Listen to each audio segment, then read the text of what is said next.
our comments have exploded through the roof. So there you go.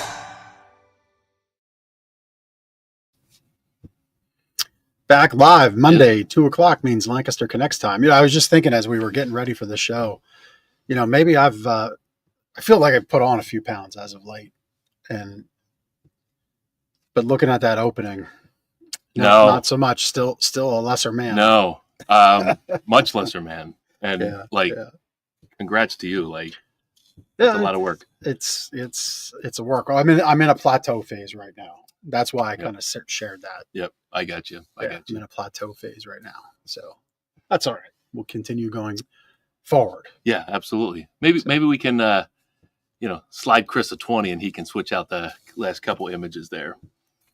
Yeah, maybe for new svelte images. I don't know that. That's a lot of Photoshop skills. That's right. That's right. So yeah. Anyway, I was just thinking here as we open the show up. It's Labor Day. Right. And we've got all of our Labor Day sales going on. Mm-hmm. Really a lot of great vendor specials. We have our usual specials as always with double deals. But, there was an interesting customer interaction today in that the belief for some customers is that the deal is going to get better the closer you get to Labor Day. Mm. No, it's not. No, it's the same deal now as it is then. It really is. Yep. There is so much that goes into national vendor promotions. All right. So think of like Ford and Chevy. Okay.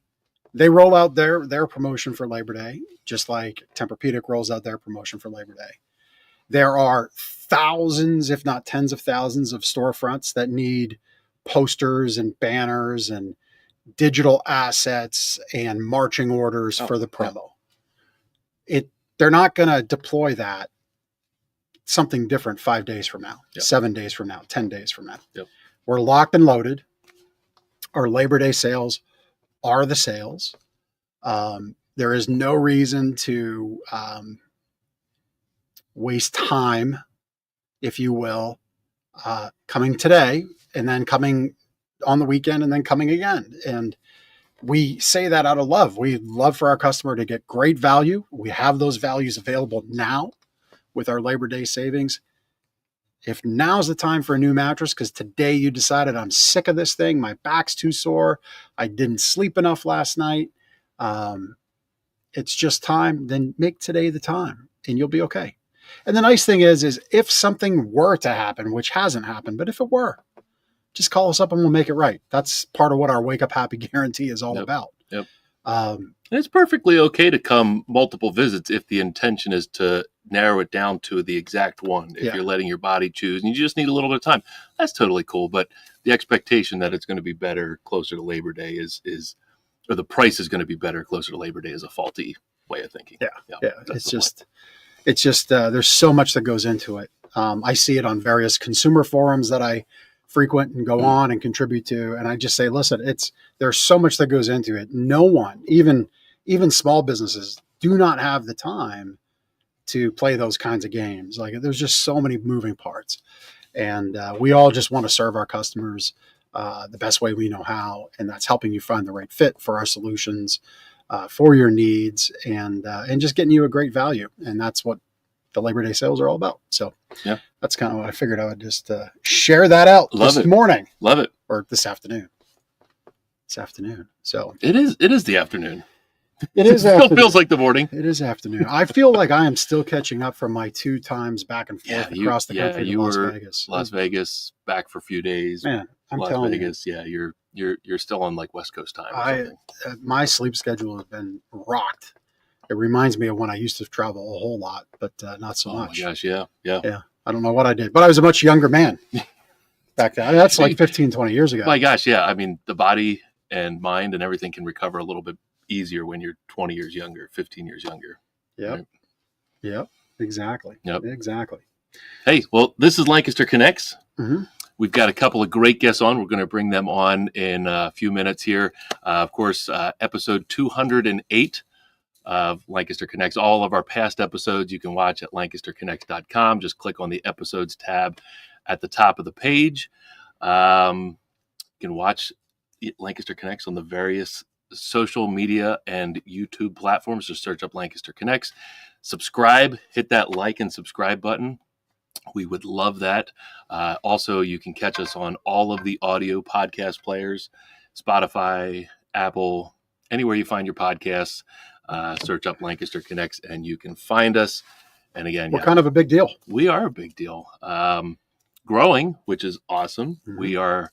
I was just commenting to Jeff. I'm very involved in booking the shows, and we're now getting a lot of people reaching out almost daily, reaching out to the podcast and say, "Hey, we'd like to be on." We feature conversations with really awesome people in Lancaster doing amazing things in the Lancaster community, and if that's you, if you're listening, watching, and would like to be on the podcast, go to lancasterconnects.com. You'll see the guest tab at the top, or type in /guest after lancasterconnects.com and fill out the simple form on there. Tell us why you'd be a good fit for the show. Tell us who you are, your organization, and why you'd be a good fit for the show. And we'll work to get you on. We are booking into October, November, and December, looking to wrap up the year here with some really great conversations with, again, amazing people doing awesome things here in the community. So with that, booking into October, if you are a charity that relies on extra give, like get on the schedule now, because that will be very advantageous for your event, because you'll have the half hour to 40 minutes of time we spend together here on the show that we give you that content. You'll have our reels that we give you for being on our show. You'll have audio that you can transcribe and produce whatever you want. We give you everything from your show as a guest for you to use and repurpose. And so we can highlight as much of your efforts for extra give as you want. If you have an end of the year holiday drive, we can focus on that. You tell us what you want us to focus on and make you look great about, and we'll do it. It's pretty simple. There's a lot behind the show, and we kind of like those vendor promotions. There's a lot going on, and we give you a lot more than you might see just as a watcher. So our guests, we show a lot of love to and do a lot of give back to through your time with us. So be strategic and reach out to us that work with what works for your calendar, for your events that you have going on. And we'll work with you to make them look great and produce a nice show for you. I love it. In that bit, it wasn't a bit, but in that statement, you said the word watcher. Did you have to think to not say watching her? Almost. It's in my head now. Every time we say listener, watcher, It's there. Yeah. All right. I digress. We're going to bring our guests on. Go ahead. This week, we've got personal friends of mine and friends of the show. We've got Shawn and Maile Smucker representing Nooks Gallery and Bookshop right here in downtown Lancaster, PA. Shawn and Maile, welcome to the show. Welcome. Thanks for having us. It's great to be here, guys. Thank you so much. Yeah, I know who you are. I know all about your gallery and bookshop downtown, been inside, been a customer of yours, but maybe the people watching and listening, maybe they're not familiar with Nooks Gallery and Bookshop. So, first question, let's get the ball rolling. What is Nooks Gallery and Bookshop? You better go. We're probably going to do this the whole time. We're both 9s on the Enneagram, so we tend to... Oh, she's a 1, sorry. So Nooks Gallery and Bookshop is located on Prince Street, downtown on Gallery Row. We're at the very bottom of Gallery Row. We sell books, mostly books, a few gifts, some toys, and we also normally have an artist who's showing their work in the store, and that artist will be there for a month or two. So we currently have Olivia Stolzfus, who's a local artist, and it's a great way to sort of cap off your trip to Gallery Row as you make your way down Prince Street. So yeah, Prince Street. What is the address for people who might be listening? It's 112 North Prince Street. 112 North Prince, and just some maybe other destinations right nearby. I'm sure a lot of people are familiar with Gallery Row. It's a block or two long. What else are you nearby? It's 1 block long, so we're just 1 block up from the Fulton Theater, same side of the road, and we're pretty much right at the corner of Orange and Prince, and it's there's a gas station downtown. It's like the only gas station down there, so we're right beside that. And our little PSA is always do not park in the gas station parking lot. Because they will tell you, and it's very expensive to get your car back. I can imagine. Yeah. So Chris has some pictures up here on the screen. Can you tell us a little bit about what the experience is like inside? I mean, it's obviously a bookstore and an art gallery, but maybe just as Chris is scrolling through some of the pictures here, just talk a little bit about a customer's experience maybe in the shop there. Yeah, sure.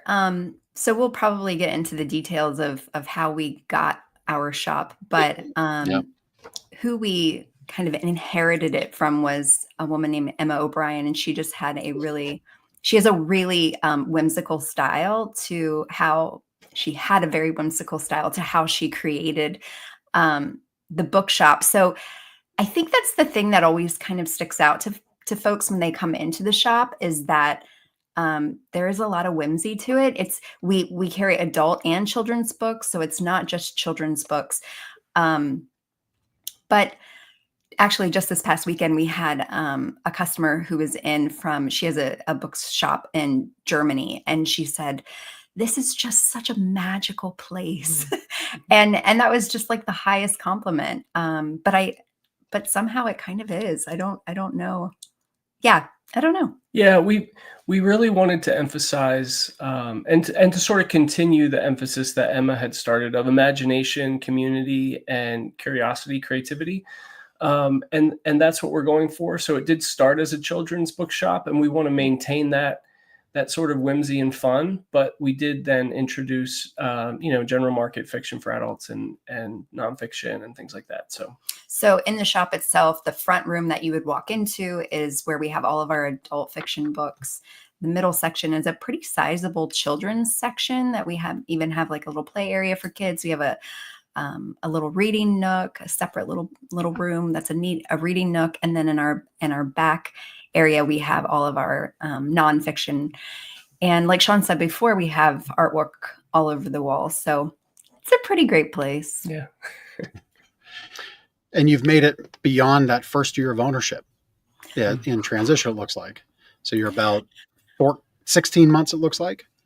Yeah, we're 16 months, and it's been a challenge. I mean, I know new business owners always have challenges. I don't think, so they started construction just up the street from us after we were there for maybe 3 or 4 months, basically closing our side of the street, the sidewalk on our side of the street. And that's been rough. We've definitely seen, now that we're in months that we can compare to last year before the sidewalk was closed, we're definitely seeing a drop off. But during that time, we tried to emphasize in-person events to drive people to the shop, and then also connecting more online. So we have a Substack where we write weekly book reviews or just things that we've been reading. We have a podcast where we try and connect with people called So We Bought a Bookshop. The last year has been a good time for us to try and grow those areas. It was also sort of during those first 4 or 5 months, and then once the sidewalk closed, that we really came to the understanding that it has to be about more than books. We can't just be selling books. It has to be about community and creating community in the shop. And so that's been a huge emphasis for us as well. Maile and I are both writers, so we have writers groups, we have book clubs for kids, and we try and keep a lot of events going at the shop just to keep that sense of community alive. That's awesome. So you mentioned you're both authors. You've been authors, I think, all your probably adult lives, I think. So maybe you could talk a little bit about that, what your lane is for being an author, and then like what made you decide to purchase a bookshop? Yeah. You want to share a little bit about your writing? Yeah, sure. So Maile and I have both been writing for a long time. She was writing since she was a little kid. I started more so probably around college age. I self-published a book called The Day the Angels Fell in 2014, and then it was picked up by a publisher. And so I had 5 novels with that publishing house that came out from like 2017 to 2021 or thereabouts. Mostly magical realism, so books set in the real world with sort of magical elements or otherworldly elements. My first 2 books were YA books, The Day the Angels Fell and The Edge of Over There. And so we have all those in the shop. I make a living co-writing and ghostwriting for other people. And so I've co-written or collaborated on probably 35 or 40 books at this point. And that's what I was doing, and still continue to do, but that's what I was doing before we bought the bookshop. And your writing? Yeah. So my writing has been a little bit more behind closed doors. Just we have 6 kids, and so a good majority of the past 20 years has been me in charge of them, while Shawn's, bringing the money in. So, which has been wonderful. But now having the bookshop and having a little bit more leeway now that all the kiddos are in school has given me a chance to do a little bit more writing, and hoping to have my first book out by early next year. So, yeah, it's all good. So really, us ending up with our bookshop really happened because all of our kids had gone back to school, and I was really looking for something to do with my time. And Shawn had seen an Instagram post. Yeah, somebody shared a post that Emma, the previous owner, had put up that she was closing the shop. I had never been into Nooks. Miley had been in a couple of times, and Emma had only recently moved the shop from Queen Street, where she started it in a very tiny location with just picture books. She had just moved it over to Prince Street. And so I hadn't been in there yet, just happened to see a friend had shared her post that she was closing. And I sent the text to Miley and was like, hey, want to buy a bookshop? Like it's a joke. Yeah, kind of. I mean, we had always talked about that would be something we would love to do. Yeah. But one day. Yeah, one day. Yep. It definitely wasn't on our radar. And we didn't think that we really even had the bandwidth at this point. We've got 2 kids in college, 4 other kids at home, 2 in high school, 2 in elementary school. It's just a very busy life. We have other kind of small businesses that we do on the side. And so it was more of a kind of a joke, haha, wouldn't this be great? And she immediately texted me back, yeah, what do we got to do? Who do we got to talk to? And so we had a long conversation when she got home, and I reached out to Emma, and that just kind of got the ball rolling. Yeah. Very nice. That's amazing. Looks like one of your fans, Christina Campbell, looked at the, practicing gratitude in every moment of life, right? Not always easy, but she was grateful that the sidewalk construction looks like gave a jungle gym, if you will, for her toddler. Yeah. That's nice. That's nice. Christina to a T. We're mutual friends of ours, but yeah, Christina's great at finding the gratitude in everything. Yes. I'm gonna get. You've had your friends for 2 weeks in a row. I'm gonna get my friends on for 2 weeks in a row. There we go. Yeah. Hey, we'll talk football and motorcycles. Valanda Banks wants to be back on the show, so we'll get. There we go. Yep. There we go. But go ahead. Yeah, so the whole book authoring thing and being connected to a bookstore and owning a bookstore is interesting for me. My uncle, Alan Janakovo, who's local, owns Fox Chapel Publishing, or Fox Chase Publishing, rather, and in Mountjoy, and really is a large company doing a lot of different titles, a lot of different things in the publishing space. I grew up in bookstores. My grandparents had bookstores. My grandmother was a writer. I remember playing tag and hide and go seek with my uncles in the bookstore on Sundays when we had family dinner and the bookstore was closed. They had the A-frame bookshelves, and I would crawl underneath and hide from my uncles. So yeah, the bookstore always was like this big mysterious thing to me as a kid, because it was, the lights were off, it had windows, but the lights were usually off because it was closed.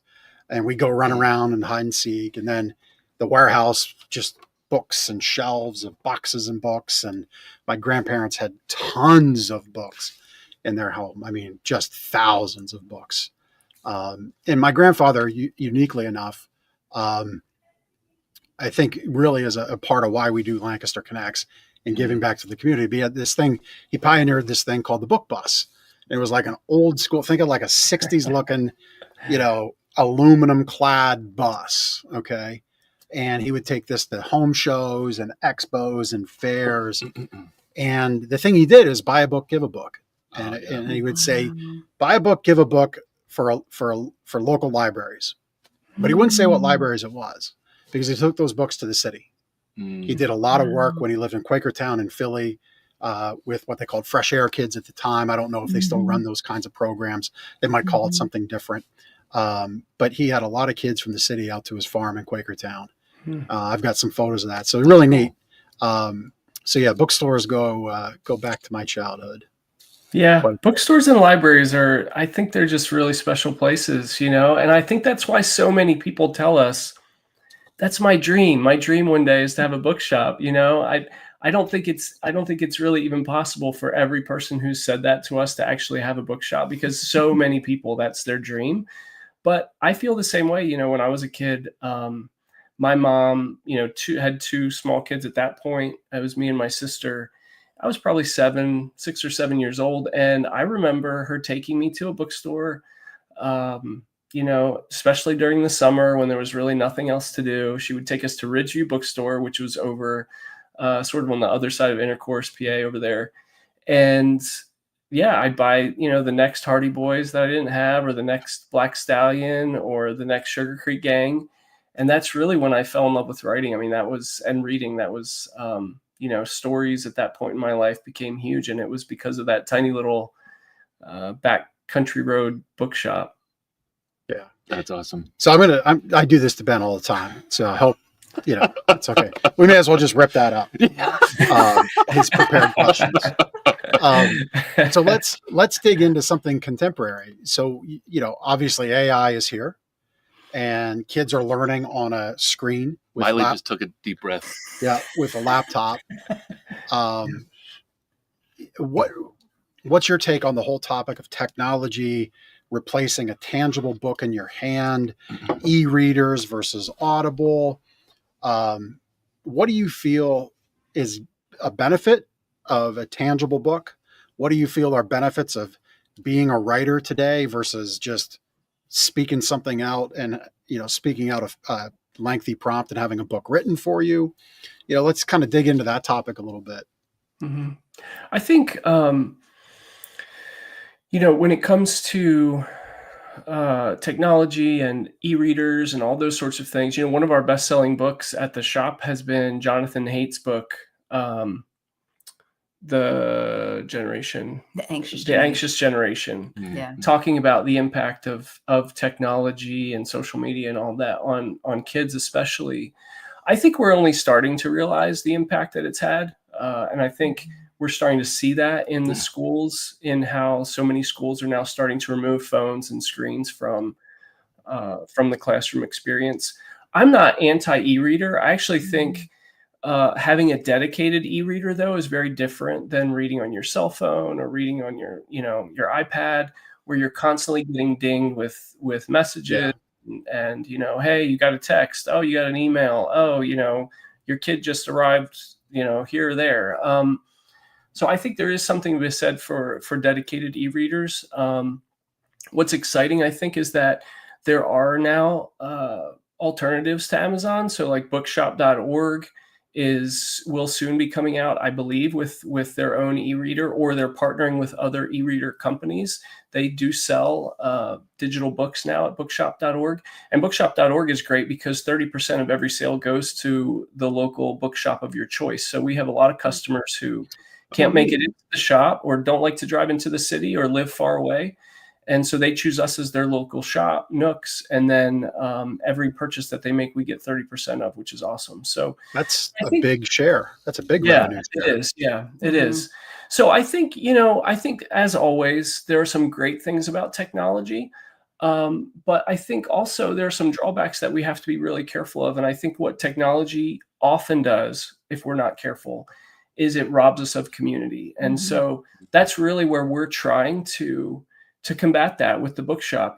Come in and talk to someone about what books you want to read next, and I know you don't always have time for that, but we've had so many people tell us, I never would have read this book based on my own algorithm. Like you pulled this book out and I never would have stumbled across this book. And now it's my favorite book, or one of my favorite books. I think Miley can also speak to tell them the story about the guy who came in and talked about AI. Yeah. So earlier this year, I had a customer and his daughter had come into the shop. And while his daughter was kind of perusing the shelves, he sat in one of the chairs and he said, So are you using AI for your business? And I was like, oh, great. Are we going to do this? Because we're both English majors. Like AI goes against everything. Well, using AI in a creative way, like to create, to write things or that anyway. Yes. So I said to him, well, no, we are not. And he then went on to proselytize about the value of AI for a business and how if I'm not using AI to like expand our marketing plan and what we're doing with marketing and how we're choosing our books and all of these like different ways that AI could be helping me, then we weren't going to make it. Like he actually said that other businesses are using AI are going to make it and you aren't. And he was, I mean, from what he said, he works like high up for some tech company or something like that. So I understand, them's like, it's kind of his thing. But he just kept saying, like, if you would go to AI with what you want to do for marketing, it'll give you all of these different ideas. Like it's just like your own marketing manager. And I was like, okay, yeah, no, sounds good. And so we kind of went back and forth about it a little bit. And I just listened. I was like, you know what? I don't know. I truly don't know a lot about AI other than that I hate it. but I was listening to what he was saying. But after he left, first of all, I had such a fear initially, like, oh my gosh, am I really, is it really going to give me something that I can't do myself? And then I started to think about it, and Shawn and I started to talk about it, and we thought, you know what? I think I would rather bring someone on who is excited about my shop and who is excited about marketing, and then let's work together and do that together and see how that goes, rather than talking to a computer, putting prompt in and just simply to save money. Yeah. And because that was again and again what he said, this is going to it's going to save you so much time and money. And I just wanted to say to him, you know what? I own an independent bookstore. I'm not in it for the money. Like that if you know any independent bookstore owner, that's not what they're doing. Like that's why we do it. And when it comes to time, I don't know. I'm not convinced that the time that I'm saving is really worth it. So we ended up shortly after that bringing on someone to help us with marketing and also as a part-time employee in the shop. And yes, as a part-time employee. And you know what? It's been such a beautiful experience. I absolutely love it. And I wish that he could come back into my shop so I could say to him, you know what? You're wrong. I mean, at least for us, you're wrong. Like, because for us, it's so much better for me to meet with Lisa every single week, for us to talk about, hey, what are the events that are going on? And what could we get really excited about? And what experience did you have downtown this week that you want me to talk about when I do the Nookish news? Or what was a wonderful experience that you had with a customer that I could share on our Substack page? You know what I mean? Like there's so much more, it's so much more exciting and life-giving to be working with someone it's also a blessing for her, like it gives her a little extra income. It gives her an opportunity to work at a place that she loves, and to interact with us. And we have, a lot of fun in that regard. So I don't doubt that AI is super helpful for a lot of businesses. And I would just encourage people to think about, how am I using AI in a way that's eliminating community, either from my shop or from my interaction with my customer? Because I actually think that as we get further into this age of AI, and I don't think there's any doubt that it's coming, the businesses that embrace community and the businesses that embrace that personal connection with their customer are actually going to be the ones that thrive. So you can save a lot of money with AI, but I would really caution businesses against using it in a way does diminish that community. And, to come to that point, to speak to that point, Shawn had shared about our sidewalk being closed. And when that initially happened, I looked at him and I was like, I hope we can make it. I hope that we can even pay our bills, because there's such a drastic drop off in sales after our sidewalk initially closed. And after we started to implement, more kind of in-store events, and really ramped up our Substack and started our podcast and all of these things, what is saving our shop right now is the community that we are a part of, because they believe in our shop. And we have people who are on road trips from, Maine to Florida, and they'll drive 2 hours out of the way to come visit Nooks. Oh, that's very cool. People from New York who they're going to Baltimore or some other place for, the beach for vacation. They'll drive a couple hours out of the way to come see us. And, that is a result of us reaching out and creating a community, both in the area and online. And so, yeah. Yeah. Well, to kind of put a bow on this part, I think the lesson to take away for anybody listening is, AI's here. I mean, we use it, but it's a tool. It's not a be all and end all. And I think for kids and for learners especially, they need to be able to discern what is good, what is bad. If you're going to use AI, you need base knowledge to be able to prompt properly. And then you need base knowledge to be able to discern what you're giving back. Because every time a new model comes out, like ChatGPT as an example, just went from 4.0, not 4.0. So the numeral 4, decimal point O as in Oreo cookie. Oh, I love Ben. Now it's at 5, and I think it's 5.0, not O. So I don't understand that nomenclature.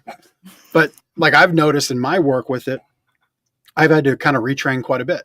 And so does it save time in that regard? Probably not. Now, an update doesn't come every week.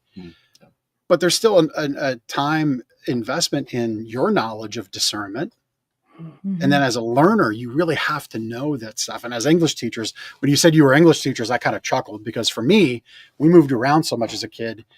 Our English units were starting at one school and then wrapping up at the next. And so I'm bad at English. My approach to commas is I sprinkle them in I'm seasoning a pork butt to throw on the smoke. I just sprinkle them in. You've grown in your comma use. Yeah. Well, Grammarly's helped quite a bit. But no, I mean, seriously, I just was able to skate along because I didn't get that base knowledge. So that's what I would add to the AI part of our time. But then you're so right about the community thing. I think as AI creates more of this static fuzz, if you think of that old school floor cabinet TV on channel 3 at midnight when all broadcasting went off the air, that's what AI is doing to our connections. And I think stores like yours, even stores like ours, it's not quite on the same wavelength of passion, but we really do work for community. You obviously are a hub of community. And it's those kinds of connections that are going to be such a breath of fresh air as we march forward in the next handful of years. So good for you for making a great place to hang out and read books. Next question to kind of turn, what would you say to parents is the top few reasons or big one reason why they should bring their kids, their learners into your shop? That's a great question. First off, I think because we need to get our kids away from screens, and we say this from our own experience. It's easy as parents to use screens as babysitters, and they're really good babysitters, actually. When you need to get things done, it's oh, just go play your video games, But the thing is, I think the more that our children are doing that, we're going to just keep coming back to this topic of community. I think more and more they isolate, and they the screen becomes their interaction with the world. And it's important for kids to be drawn out of that and to be brought into places that they can see are are magical as well, that are in the real world, and then be introduced to the power of books. Because I was just talking actually with a middle school teacher on Saturday, and she was saying, "Oh, I'll have kids come in, into my classroom, and they'll say, 'Yeah, well, I just don't like reading.'" And she says, "Every single time I say to them, it's only because you haven't found the right book." And I believe that. I do. I mean, for, I would say, 99% of people. Now, there are some people who reading is truly a struggle. But even in terms of that, like audiobooks, I'm a huge audiobook fan.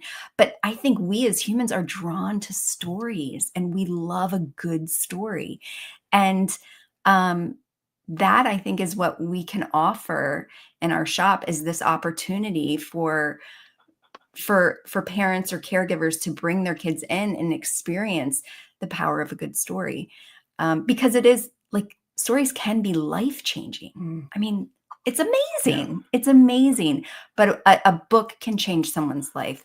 And that feels pretty, I don't know, powerful to, like, for us to be at that kind of threshold with people when they walk into our store, and to know that they might pick up something that totally changes the trajectory of their life because of what they're reading in this book.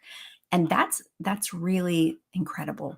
The other fun thing about coming into the shop, I think, I've had some parents, I've actually seen it happen in real time, where parents will have their kids with them, and one of the kids is like, "Oh, I don't really like to read," or "I'm not into books," or, and then as we're standing there, because when you're in that space and you start just picking up books, they get bored, and so they start looking around, and they take this, and then maybe they find a graphic novel, and they didn't realize, oh, actually, you can read graphic novels, or they find a picture book, or, I think being in the space it just encourages that sort of open-ended curiosity and searching. And that, I think, is a difference maker of actually being in and among books. And also having the spaces to sit with your kids and read. I mean, that's one of the best parts. Like when I'm sitting at the front desk and I can hear, a father reading a book to his son in our little book nook. I mean, those are one of my favorites was when there was a woman and her daughter came into the shop, and the woman was probably 65. And her daughter was maybe 30 or, 25 or 30. And they spent probably 2 hours going through the store, finding all their favorites from when she was a kid. And you have this, older woman reading to her grown child. They would just take turns. "Oh, remember this one?" And they read through it. "Oh, remember this one?" It was really cool. Yeah. So, and sorry, Ben, I'm just completely wrecking you. I still have my list. Okay. All right. We're probably checking off some of it. Well, no, we absolutely are. So obviously kids in school, K through 12, have access to a library probably every day. They could get to the library if they really wanted to. And I'm sure a handful in each grade might. What is, not to speak and discount a school library, but what would be something different that gets experienced at your store? And maybe that's something different. Could it be brought into a school library? To, again, I think you're the kind of folks that as long as kids are reading, you're happy. Mm-hmm. Mm-hmm. Yeah. Right. So what's that experience that you get at Nooks? Yeah. So first of all, I love school libraries. I love school librarians. Like, I think there's a special place in heaven for school librarians, especially elementary and middle school. Like it's just such a, I discovered The Hobbit, Susan Cooper's fantasy series, and when I was in middle school, and those were pointed out to me by a librarian who took the time to figure out what kind of books I liked and pointed me in this direction. And I was just off to the races at that point. So I love school libraries. I think, I'm a huge, we don't have time to go into this in depth, but I just think book bans are ridiculous. And I think that's maybe one of the weaknesses of school libraries, is that they're now sort of being controlled by people who think they know what kids should read or what kids shouldn't read. And I'm all for, obviously, I don't think you should have like YA books in elementary school libraries, but some of the books that are being banned it doesn't make sense to me. And so I think that that's one of the greatest parts about local bookshops is that it's a free market space where, we're selling books that sell, we're selling books that we love. We're selling books that we think are important. And so sometimes we have books that aren't at the top of the list, but we think they have important themes or things that people should be thinking about. And so I think that's one of the really cool parts about local bookshops. I mean, you have Pocket Books, which I think you guys had on. You've got Red Rose right down the street from us. Mayhem. Huge fans of Aaron's books and Lidditz. Mayhem Books now on the corner of King and Orange, or King and Prince. So I think that's really what bookshops specifically bring into a community is a free space, a space that isn't necessarily legislated, and you have access to books that maybe you don't have in public spaces anymore. Yeah. Let's talk a little bit about. I just realized we're running up towards the quarter till 3:00. Talk about your events, because, you're creating the community space there, and it's a great way to get people into the bookshop to experience everything that Nooks has. I know you've had some fairly prominent authors there. You're featuring artists, which I know I'm guessing your daughter is one of the artists you've featured over the last year. She's an amazing artist. Plug for her there. But talk a little bit about the events. Maybe you hold some regular events, recurring events that happen monthly, and then I know you have some one-off author events that you host there. Yeah. Do you want to go? Well, so we have, if you ever go to our website, you'll see the events tab, and that will let you know what's coming up. We have a regular writer's breakfast that meets once a month, where people can just bring in something to offer for breakfast, and we sit around and talk about where our writing journeys are. That's open to anyone. It's free. We also have more of a sort of a dedicated group of creative folks who there's usually a book that you need to purchase to be a part of that group, and then that lasts for 3 or 4 months, and Maile runs that. We have regular story times, which are Thursdays at 10:30. Yep. And so those are open, free to the community. And then also, with the events, what we tend to do are bring in authors who we know or who are local or who are, within striking distance of Lancaster. And they've got either a new book out or a book that's coming out. And so they'll come in and chat. We had Shawn of the South, Sean Dietrich. That was probably our biggest event. We 150 people, had to move it up to the community center at Neighbors Cafe. We've had, just a lot of great authors who are willing to come out and kind of donate some of their time to us and to the community. The thing that I love about those events, and again, this comes back to building community, is that so many times we've had people come to those events, these in-person events, and I know them personally from, other places in life. And I know that they're coming into this space very, very different in their beliefs and their viewpoints, especially politics or religion. And I can't really think of any other place right now where people are coming together with these varied kinds of viewpoints. And I think it's so important because we're so divided as a society. But here we have these book events where I know this super conservative guy is coming in, and he's sitting actually literally in the next seat to this woman who I know is very liberal, and they're enjoying this event. And then they turn to each other and they have a conversation about the books that they're reading. And it's such a great watering hole experience. And I really don't know where else it's happening, because so many other places in our society now, we go to our churches where we share theological beliefs, or we go to, this club where we share political beliefs, and we're becoming more and more siloed. But I think that's one of the things I love about Nooks, is that we really try and be a place where everybody feels at home, where everybody sees books that represent them, and where they can bump up against people who they would maybe disagree with in other settings. I'm kind of smiling because you're out here doing real life bias checking with your shop, right? Like on the AI conversation, you have to always watch for bias. And you're out here with what you just said, that watering hole example, which I loved. You're literally like bias checking and just giving a great experience. Yeah, just come, and there's no doubt we're more connected than we're not. And if it's over a book, on a graphic novel, a book, writing, just, seeing the joy a little kid has by learning something about a book or liking this character in a story is just great. And just one last thing on the AI thing to side with Miley. It's interesting. All the great AI books are books.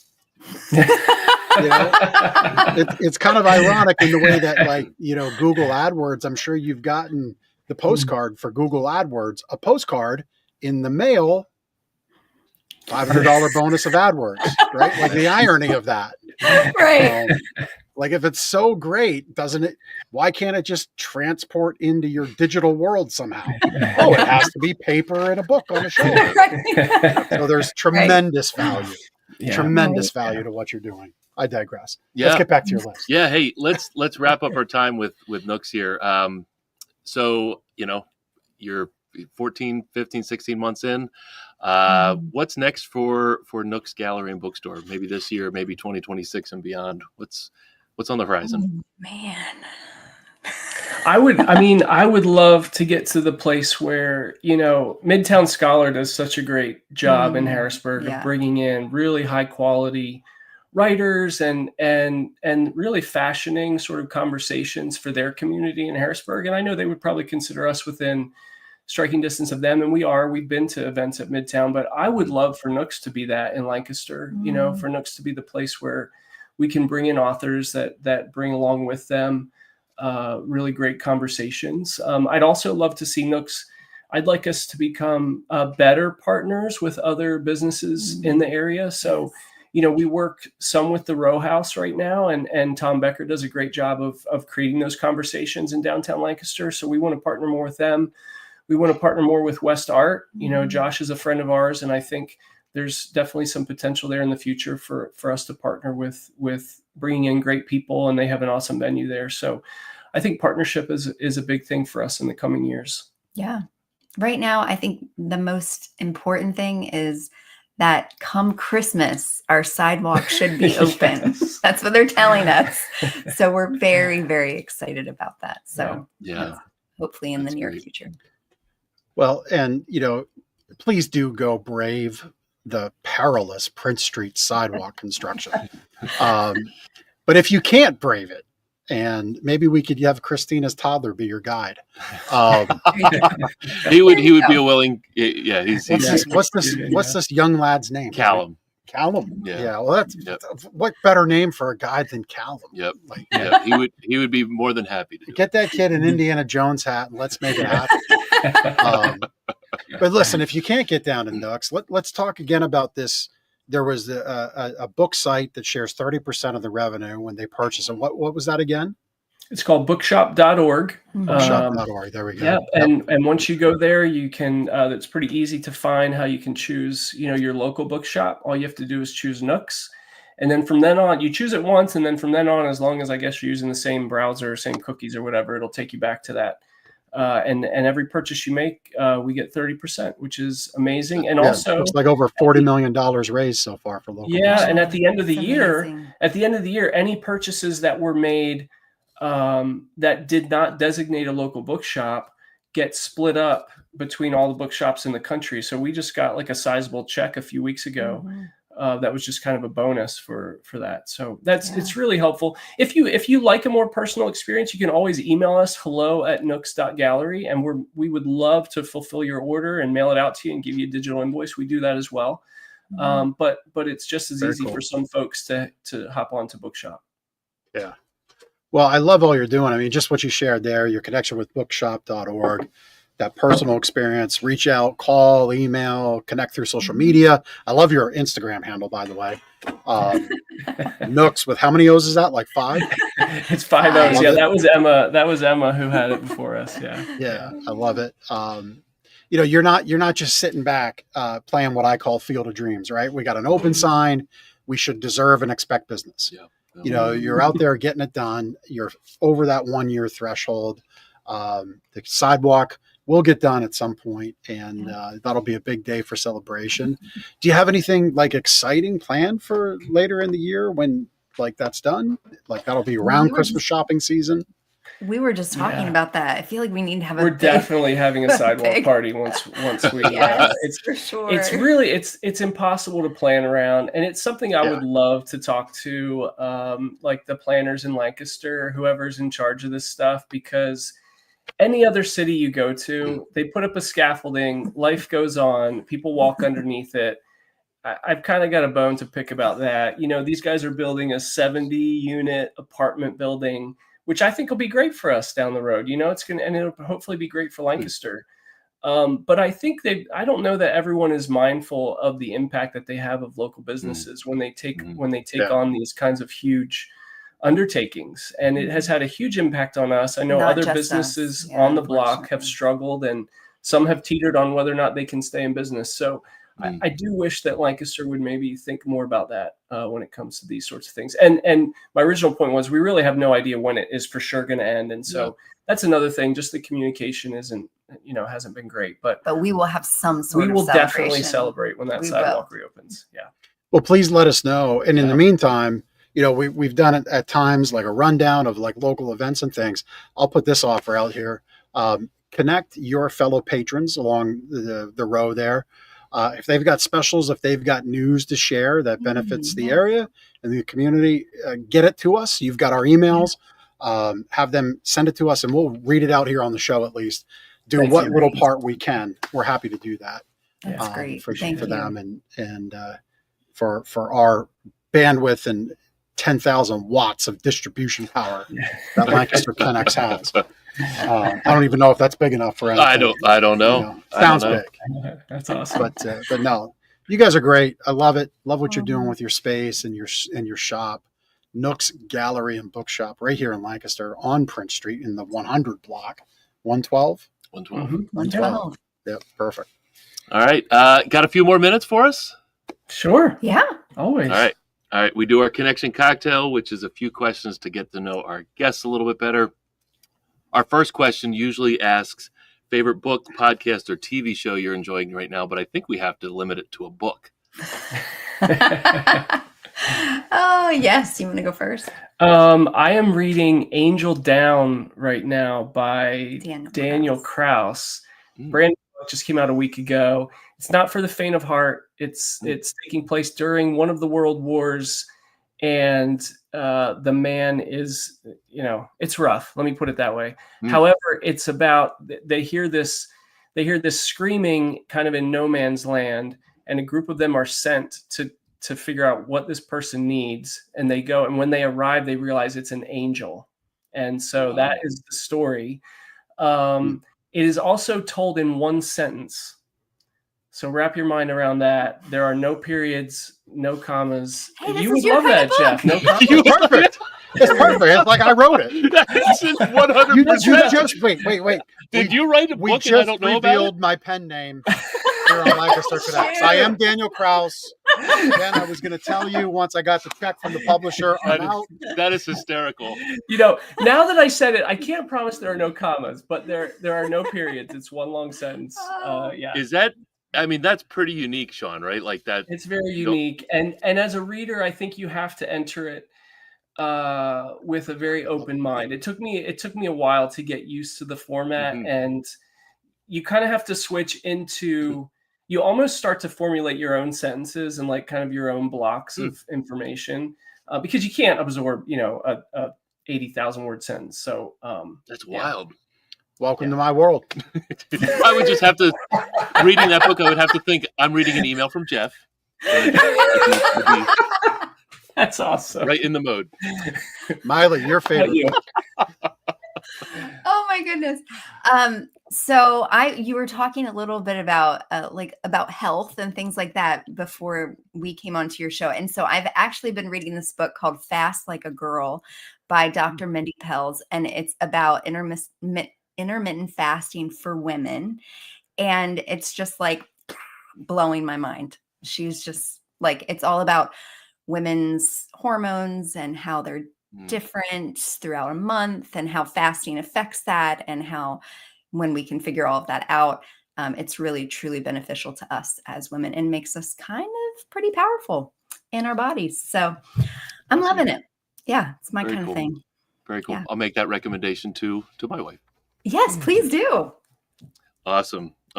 You want to ask next question? Yeah, dream vacation spot. Oh, dream vacation. Oh, it would probably be New Zealand. We're huge Lord of the Rings fans. So that's always been like, one day if we could just go there and see the Shire. Oh, that would be amazing. Yeah. That would Very be cool. Very cool. Last question. Favorite spot in Lancaster, and we're limiting here. We'll limit it to downtown Lancaster since you're right in the thick of it. Ooh. I mean, self-serving. There's so many good places. It's so hard to choose. I'm going to go with one off the beaten path that probably not a lot of people have heard of, called Lancaster. What's Tom's place? I always forget. Downtown Deli. Downtown Deli. Yes. It's on the first block of Prince Street North. It has the best honey Cajun chicken sandwich, not Cajun, honey curry chicken sandwich. It is a great sandwich place. It's a little bit of a dive, Tom, but I mean that as like the biggest compliment. Yes. So I usually head over there, say hello to Tom. He's a great guy, and it's relatively new, so he could definitely use your business. Downtown Deli? Downtown Deli. Yep. Deli. Cool. Yeah.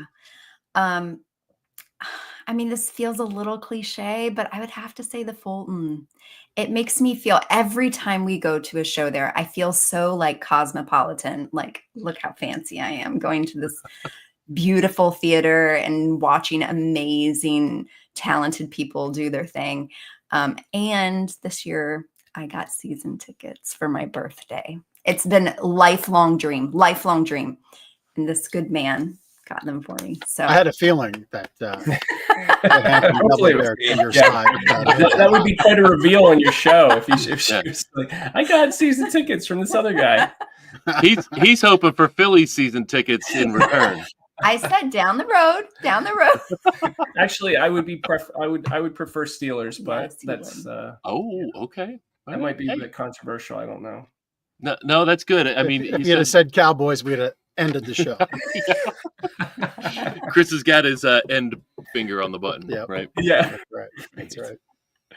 Hey, you all have been just like a gem. This has been a gem of a conversation. Love that you spent some time with us. Love that we got to put some highlight on Nooks Gallery and Bookshop. Go check it out. A lot of cool things going on there. Take your kids, give them a different experience. And I bet you from the time there, you'll see their connection to education and learning and just maybe every part of your relationship with them go up on the upside. And you can check them out. We'll have all their social connections and channels, including their Substack, which maybe you're not even familiar with, but you should check that out too. Here with the show notes. So Shawn, Maile, thank you for spending time with us. We really appreciate it. Good to get to know you. Thank you guys. Thank you for what you're doing as well, because, you know, community building comes in all sorts of different ways. And I think this is awesome. I think this is why Lancaster is so strong, because there's stuff like this going on and people building each other up. So keep up the good work. And I can only say a good night's sleep is the beginning of everything. I say that truly from my heart. Like my day depends on how I slept last night. So I am all about having a good mattress. I can confirm that. Yes. Yeah. So thank you for awesome. doing good work in our community by giving us a good night's sleep. Yep. Awesome. Thank you so much. Thanks for stopping by. Yeah. All right. Have a great afternoon. Take care. You guys too. See ya. Yep. That was a lot of fun. Yeah, it's great. Great people. I remember talking with Shawn as they were going through the process of buying the business. And I mean, we bought a business 15 years ago, and there's a lot of exciting moments. There's a lot of scary moments. There's a lot of challenging moments. But just their dedication to books and reading and, of course, education. It's a really cool shop, a really cool experience to be part of. And I think, once that sidewalk opens, they're just going to explode. Yeah. So, when we bought our business, AI was just for the movies, like Terminator. And social media was like kind of new still. Yeah. For us regular folk. Yeah, that's true. It was all the rage for the college folk. We had MySpace. Yeah, MySpace, man, MySpace. Remember your top 8 in MySpace? Yeah, and you could play music. You could play music. Yeah. The world probably would have been a lot better if MySpace would have just hung around. Yeah. Just a weird, wild story, 30 seconds. My son plays baseball with a boy whose parents were on a MySpace game show. I don't even know if you call it a game show back then, but there was something called Married on MySpace. It was like a contest that they entered and they won, like a national contest. Because they got married on MySpace? They got married, like MySpace gave them like $100,000. MySpace connections? They gave them like $100,000 to plan like the wedding, but it was like the wedding of the dreams, but not necessarily their dreams. The fans got to vote. Like, so people on MySpace got to vote for the various things like the cake and the outfits and all that. That would be a very dangerous proposition nowadays, I think. I've known this family for years, like 4, 5, 6 years, probably. No clue. Got to talking to them a couple months ago. Yeah, they were the couple married on MySpace. The grand champions. Yeah, the grand champions. Yep. I watched the episode, a few of the episodes. See, imagine married on Instagram. Right? Like It'd be huge. It wouldn't stick. Oh, I get you. Like only like I said just a few minutes ago, like the world would be a better place than MySpace. So you'll get this one of these days. But that's a long time ago. And they're happily married. Yes, they are. Yeah. Yep. Fantastic. A couple of kids. All right. Yep. Well, Miley prompted a thought of I had one sleep better tip, but I'm going to go off of what Miley said about intermittent fasting. So certainly going to bed, having eaten, not having eaten rather, at least a few hours, but as much as you can before you go to sleep can do really wonderful things for your body. You almost get like a little mini fast in if you really begin to think about it. But going to sleep on an empty stomach, at least 4 hours prior, you can burn up to 400 calories. And really what happens is your body 100% solely gets to focus on what it needs to do at night. See, if you fill your belly, the body's number one focus is to digest what's in your belly. And it takes away from the brain cleansing and the washing of the toxins that have built up. Your liver doesn't regenerate. I'm speaking some generalities here, and I'm not your doctor, but the science is there, and we write about it in our Sleep Better book. And so study intermittent fasting. There's a lot of great things there. Again, not medical advice, but all of the books will tell you great things, and the doctors do chime in there. But going to sleep on an empty stomach can pay dividends, just not only in calorie burn, but in allowing your body to do what it does best, and that's recharge overnight while you sleep. So we'll get you that tip and more in the Sleep Better book, and we'll mail you a copy for free. GardnersMattressandMore.com/sleep-better. Very good. Testimonial time. Had a Google review come in, I believe it's yesterday or Saturday, sometime over the weekend. Megan, the name was hidden. Megan said on the Gardeners Google page, came here, Gardeners, on the recommendation of my parents, which we see that often. Parents recommending parents, or no, people recommending parents, parents recommending kids. You know what I was trying to say. Couldn't have been happier with the experience. We knew the exact mattress we wanted to try, and we were promptly greeted by Drew. He asked what brought us in, and after we explained we had just moved and knew which mattress we wanted, he showed it right to us. Drew also made other thoughtful recommendations, but there was absolutely no pressure.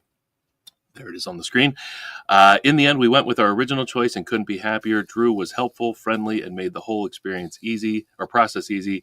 We'll definitely recommend Gardeners to any friends looking for a mattress in the future. So thank you, Megan. Thank you to Megan's parents. Is Chris deciding which emoji he's going to use there? Chris, you want the heart? Yeah. Oh, that was him. That was him with the heart. I got you. Yeah. Thank you, Megan. Thank you to all the wonderful Gardeners customers. We appreciate your business. I would have chosen fire. That's true. Yeah. Because that's my personality. Whatever.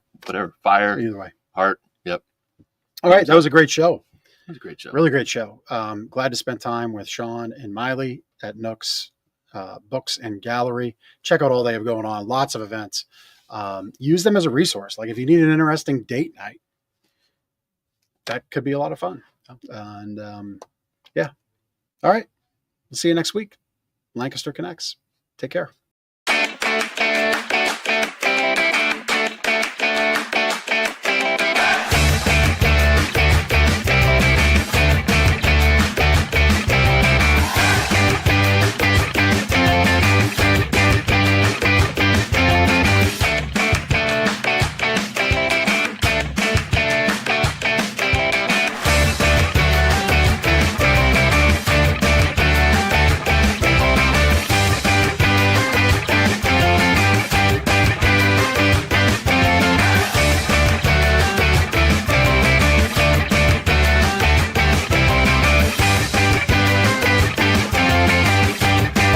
comments of us through the roof. So there you go.